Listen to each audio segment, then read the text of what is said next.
Regime change کا آج ہم واضح کریں گے حقائق کے ساتھ، کوئی اس طرح کی ازمپشنز نہیں ہیں، فیکٹس کے ساتھ۔ تو پہلے میں ذرا بتا دوں یو ایس رجیم چینج کس طرح ہوتی ہے۔ یہ انہوں نے بہت سے ملکوں میں کی ہے، پہلی دفعہ نہیں ہو رہی۔ آپ فرسٹ ورلڈ وار سے لے لیں، منرو ڈاکٹرن تھا، اس وقت وہ لیٹن امریکہ میں کرتے تھے۔ دو طریقہ کار امریکہ نارملی کرتا ہے، ایک تو ہے وہ جا کے پریزیڈنٹ یا پرائم منسٹر کو قتل کر دیتا ہے، اور پھر جو اسٹیبلشمنٹ ہوتی ہے یا جو باقی سیاستدان ہوتے ہیں اور میڈیا ان کو ساتھ ملا لیتا ہے۔ یہ اسیسینیشن ماڈل عام طور پہ انہوں نے اڈاپٹ کیا تھا لیٹن امریکن اور سینٹرل امریکہ کے ممالک میں، اور ابھی تک وہ کرتے آ رہے ہیں اس ماڈل کو۔ اور جگہوں پہ وہ کرتے ہیں کہ، اور جو ہمارا پاکستان میں ماڈل ہے وہی انہوں نے 1953 میں ایران میں استعمال کیا تھا، اور وہ ماڈل تھا کہ آپ پہلے پیسے ڈالیں ملک میں، میڈیا کو خریدیں، اپوزیشن کے لوگوں کو خریدیں، جو حکومتی بینچز ہیں اس میں سے آپ لوگوں کو ہٹائیں اور اسٹیبلشمنٹ کو ساتھ ملائیں۔ اور یہی طریقہ کار امریکہ اور برطانیہ نے 1953 میں ایران میں کیا تھا، ان کے جمہوری الیکٹڈ صدر مصدق کو ہٹانے کے لیے اور شاہ آف ایران کو تہران میں تھرون پہ بٹھانے کے لیے۔ اور اگر آپ وہ دیکھیں، اور اس واسطے تاریخ ہمیں سٹڈی کرنی چاہیے، وہ بہو وہی پیٹرن پاکستان میں انہوں نے استعمال کیا ہے۔ اور میں ایک چیز بتاتی جاؤں، 9/11 کے بعد ایک ایجنڈا تھا امریکہ کا کہ جو تگڑے مسلمان ممالک ہیں ان کو کس طرح کمزور کیا جائے۔ پہلے تھا Greater Middle East Initiative, Broader Middle East Initiative, جمہوریت لائیں گے، عرب سپرنگ، سب کو آپ دیکھ لیں کس طرح تباہ ہوتی گئی، اور ایونچولی ڈکٹیٹرز آئے، اور وہ جو طاقتور مسلم ممالک تھے وہ کمزور ہوتے گئے، کوئی ڈیوائیڈ ہو گئے۔ آپ لیبیا لے لیں، سیریا لے لیں، عراق لے لیں، ہر جگہ یہی تباہی کا تھا۔ 2006 میں ایک امریکن انٹیلیجنس آرمی آفیسر تھے ریلف پیٹرسن، انہوں نے یہ نقشہ دیا تھا، بلڈ بارڈرز کا آرٹیکل تھا، اور یہ کہا تھا کہ اس طرح ری میپنگ ہونی چاہیے دنیا کی۔ انہوں نے پہلا وہ نقشہ دیا، اس میں بھی پاکستان کا غلط بتایا بہرحال، اور اس کے بعد کہا کہ اصل میں یہ ہونا چاہیے۔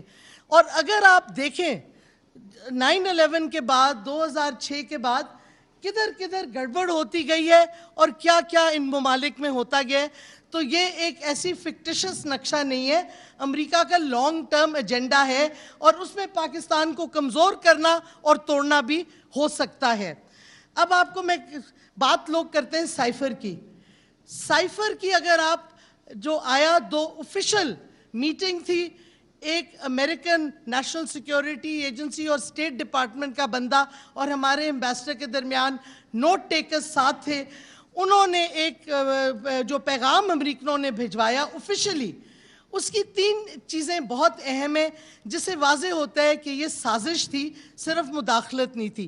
سازش کا پیٹرن میں پہلے سائفر پہ آنے سے پہلے بتاؤں گی کہ سائفر لاسٹ سٹیج تھا جس سے آپریشنلائز ہونا تھا رجیم چینج ایجنڈا، بٹ اصل میں اگر آپ دیکھیں کب یہ شروع ہوا تھا تو میری رائے میں 6 جون 2021 جب نیشنل سیکیورٹی ایڈوائزر امریکہ کا اس نے سٹیٹمنٹ دی کہ ہمارا معاہدہ ہونے والا تقریباً قریب ہے پاکستان ملٹری اور انٹیلیجنس کے ساتھ یو ایس کی بیسس کے لیے۔ 6 جون کو اسی دن CIA کے چیف آئے پاکستان، اور یہ خبر نیو یارک ٹائمز میں 7 جون کو پرنٹ ہوئی۔ 8 جون کو ڈان اخبار میں بھی یہی خبر پرنٹ ہوئی کہ CIA چیف آیا ہے۔ اب کیوں آیا ہے، کیا کرنے آیا ہے، بٹ ٹائمنگ دیکھیں، اناؤنسمنٹ ہوتی ہے کہ تقریباً اگریمنٹ ہونے والی ہے۔ تو یہ 19 جون کو پھر کیا ہوتا ہے، جدھر سے اصل رجیم چینج کی طرف جاتی ہے امریکہ بھی، ہماری جو ہینڈلرز ہیں، جو لوکل کنسپریٹرز ہیں، وہ ان کے سب کے انٹرسٹ کیسے مرج ہوتے ہیں، کیونکہ 19 جون کو اس وقت پرائم منسٹر عمران خان یہ پبلکلی انٹرویو میں کہتے ہیں absolutely not to American bases. اس کے بعد کیبنٹ بھی یہ ویو کو سپورٹ کرتی ہے۔ اس کے بعد جب یہ میسج چلا جاتا ہے امریکہ کو تو ایکٹیویٹی شروع ہو جاتی ہے، اور جو بہت سی میٹنگ سڈنلی ہوتی ہیں ڈپلومیٹس کے ساتھ، پولیٹیشنز کے ساتھ، ہم نے تھوڑی سی میٹنگز جو اخباروں میں آئی ہیں ان کی تو لسٹ بھی تیار کی ہے, ذرا پلیز دکھاتے جائیں. مطلب کئی ایسی میٹنگز ہیں جن میں پاکستانی سیاستدانوں کا کوئی تعلق ہی نہیں, امریکہ کی پالیسی سے, فورن پالیسی سے, یو ایس ایڈ سے کوئی تعلق نہیں.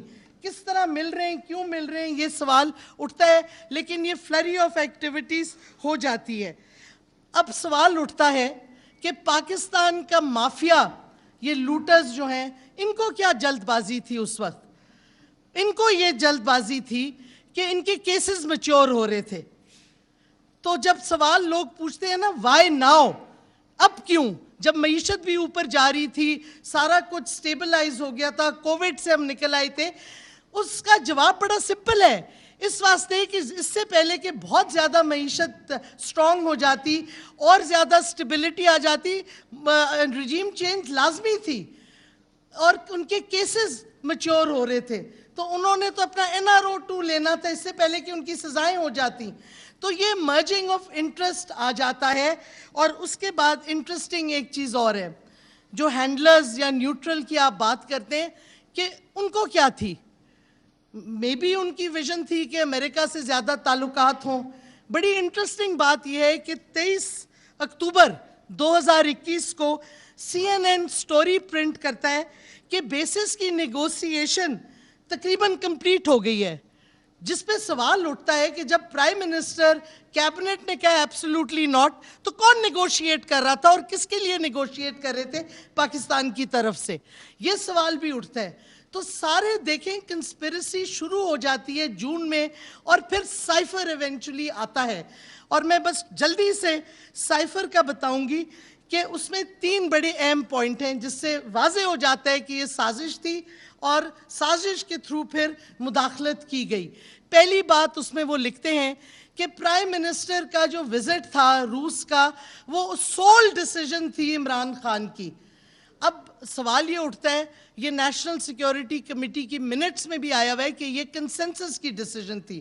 سارے سٹیک ہولڈرز, اسٹیبلشمنٹ, بلکہ ریٹائرڈ ایمبیسڈر سے بھی میٹنگز ہوئیں, سب نے کہا کہ خان کو جانا چاہیے رشیا. تو سوال اٹھتا ہے کس نے یہ ڈس انفارمیشن امریکہ کی حکومت کو دی کہ یہ عمران خان کا علیحدہ سول فیصلہ تھا اور کوئی کنسلٹیشن نہیں ہوئی. دوسری چیز اس میں لکھتے ہیں ان کو پتہ چل گیا ہے vote of no confidence table ہو رہا ہے, ابھی ٹیبل نہیں ہوا. کہتے ہیں کہ اگر ووٹ آف نو کانفیڈنس نہیں کامیاب ہوتا تو prime minister Imran Khan will be isolated from the US and Europe. یعنی کہ صاف صاف دھمکی کی لینگویج ہے, اس میں کوئی ایمبیولنس نہیں ہے, واضح طور پہ انگریزی سمپل ہے اس میں. پھر تیسری چیز, اگر سکسیڈ ہو جاتی ہے, اور پھر میں کوٹ کر رہی ہوں, then all will be forgiven. کیا forgive کریں گے؟ کون سا جرم پاکستان نے کیا تھا؟ انڈیپینڈنٹ فورن پالیسی بیسس کو ریفیوز کیا تھا. یہ 3 سٹیٹمنٹس جو ہیں سائفر کی, یہ آپ لوگوں کو سمجھنی چاہیے کہ اس سے واضح طور پہ ہو جاتا ہے کہ یہ ایک سازش تھی, صرف کنسپیرسی نہیں تھی. اور اس واسطے یہ جو ڈیبیٹ ہے کہ جی سازش ہے, مداخلت ہے, سازش ہوئی, اس کے بعد مداخلت ہوئی through the vote of no confidence. اور اس سے پہلے سازش کو کامیاب کرنے کے لیے جو میں نے ابھی میٹنگ ساری آپ کو دکھائی ہیں, یہ میٹنگز ہوتی رہیں, انٹریگز ہوتے رہے, بہت سی اس قسم کی ایکٹیویٹیز ہوتی رہیں. اور وجوہات یہ ہیں کہ ٹائمنگ بڑی امپورٹنٹ تھی, اکانومی سٹیبلائز ہو رہی تھی, اپر ٹریجیکٹری پہ تھی, اگر ابھی نہ کرتے تو پھر بڑا اور مشکل ہو جاتا. تو اس واسطے why now, exactly this is the reason. اور دوسری چیز, کرپشن کیسز شریفز کے میچور ہو رہے تھے. اور انٹرسٹنگ بات ہے, خرم دستگیر کا سٹیٹمنٹ جو آیا ہے انٹرویو میں کہ اگر ہم ابھی نہ کرتے تو پھر 2 چیزیں اس نے کہی ہیں, اور میں سمجھتی ہوں DGISPR کو اس کا نوٹ لینا چاہیے کہ وہاں نئی اپوائنٹمنٹ سے پہلے یہ ہم چاہتے تھے کہ آئیں, نہیں تو گڑبڑ ہو سکتی تھی. اور دوسری بات کہ ہمارے خلاف ہم ڈسکوالیفائی ہو جاتے, یعنی ان کو پتا تھا کہ کیسز میچور ہو رہے ہیں. تو واضح طور پہ خرم دستگیر نے کہہ دیا ہے کہ یہ ایڈمٹ کر دیا ایک لحاظ سے کہ کنسپیریسی تھی، اور ٹائمنگ اس کی وجوہات بھی انہوں نے بتا دیے ہیں صاف صاف۔ ان کو NRO چاہیے تھا، ان کے انٹرسٹ مل گئے امریکہ سے جن کو بیسز چاہیے تھی، اور امریکہ چاہتا تھا کہ آپ کی معیشت اتنی تباہ ہو جائے کہ آپ گھٹنے ٹھیک دیں ان کے سامنے اور آپ ان کی غلامی پہ آ جائیں، ان سے منتیں ترلے کریں، اور وہ شروع ہو گیا ہے۔ آپ دیکھ رہے ہیں ہمارے جو اب فائنانس کرائم منسٹر ہیں وہ گئے ہیں ادھر امریکن ایمبیسی میں ہاتھ جوڑ کے کہ جی ہماری مدد کر دیں، ہمیں پیسے دے دیں۔ اور تیسرا ایک انٹرسٹ جس میں جو سب سے خطرناک ہے پاکستان کے لیے، یہ جو ایجنڈا شروع ہو رہا ہے کہ اسرائیل کو ریکگنائز کریں، ہندوستان سے ٹریڈ شروع کریں، یہ جو ایجنڈا ہے نا، یہ اور بیسس کے ساتھ یہ ملتا ہے، اور یہ بھی شروع ہو گیا ہے۔ منڈوی والا نے اس دن تقریر کر لی، اس سے پہلے بلاول نے کہا کہ جی ٹریڈ ہونا چاہیے ہندوستان کے ساتھ۔ کشمیری وہاں مر رہے ہیں، ہندوستان ان کو قتل عام کر رہا ہے، مسلمانوں کے ساتھ ظلم اور تشدد مودی کر رہا ہے، اور یہ کہہ رہے ہیں جی تجارت ہونی چاہیے ہندوستان کے ساتھ۔ یہ امریکہ کا ایجنڈا ہے۔ اور اسرائیل کی ریکگنیشن جبکہ پیلسٹینینز کے خلاف قتل عام ہو رہا ہے، یہ بھی امریکہ کا ایجنڈا ہے، اور انہوں نے واضح کر دیا ہے۔ تو یہ اوورآل ایک تھی پوری NRO2 بھی مل گیا، نیب کا قانون جو امینڈ کیا ہے، بیسس کی بات ہو رہی ہے، ریکگنیشن کی بات ہو رہی ہے، تجارت کی بات ہو رہی ہے، اور امریکہ کے سامنے ہم جھک کے غلامی کے لیے تیار ہو گئے ہیں کہ ہمیں کچھ پیسے دے دیں، ہماری معیشت کو بچا لیں۔